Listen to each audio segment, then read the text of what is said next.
Dimanche 16 septembre, la ferme pédagogique de Lorette à Marcilly fêtait ses 20 ans. Lorette Duriveau a organisé pour l'occasion une journée porte ouverte qui n'a pas manqué d'attirer quelques 200 personnes curieuses de voir de plus près ces animaux étonnants que sont les autruches et les autruchons. L'histoire commence il y a une vingtaine d'années. Après son BTS agricole, Lorette se lance dans l'élevage d'autruches sur la ferme de ses parents. À l'époque, la mode était à l'élevage d'animaux quelque peu exotiques. Il y a 20 ans, en fait, c'était les premières viandes. Il y avait du kangourou, il y avait du bison, il y avait de l'autruche. Et j'avais fait mon stage 6 mois d'installation avec la chambre d'agriculture, comme tous les jeunes agriculteurs. Et j'avais été dans un élevage de bisons. Et on faisait les cow-boys, les Indiens, le Far West, c'était la liberté, c'était les animaux. Et j'étais vraiment partie pour faire ça, quoi.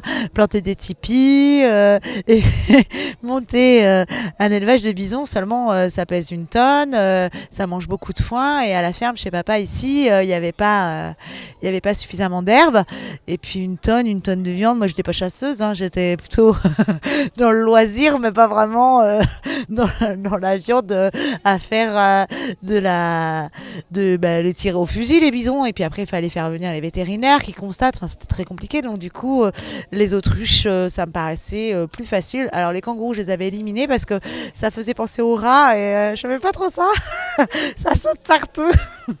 Et du coup, suis arrivée à l'autruche parce qu'il y avait un autre élevage en Vendée, à Maché, sur la route ça s'appelait Eurotruche, c'est eux qui m'ont formée.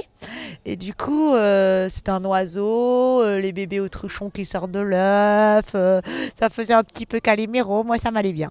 Une petite jeune qui démarrait, ça m'allait bien. Aujourd'hui, l'éleveuse est à la tête de quelques 150 autruches et d'une ferme pédagogique où cochons, chèvres, lamas, ânes, dindons, poules et chevaux vivent en parfaite harmonie. Et pour correspondre aux attentes des consommateurs de tout poil, Lorette vend directement la viande de son élevage et tous les produits dérivés de l'autruche dans la boutique installée sur la ferme. L'autruche, c'est une viande rouge mais très nerveuse. C'est des oiseaux sauvages qui courent partout, qui s'affolent, et du coup, ça passe beaucoup de temps à dénerver. Et c'est des petits morceaux en fait. C'est le haut de la cuisse, c'est un oiseau coureur, donc vous avez un dinosaure derrière moi. Le descendant des dinosaures, c'est le Strutiominus en fait. C'est un oiseau coureur qui n'est pas capable de voler, il n'a pas de bréchet, il n'a pas l'os triangulaire devant qui leur permet de voler, quoi.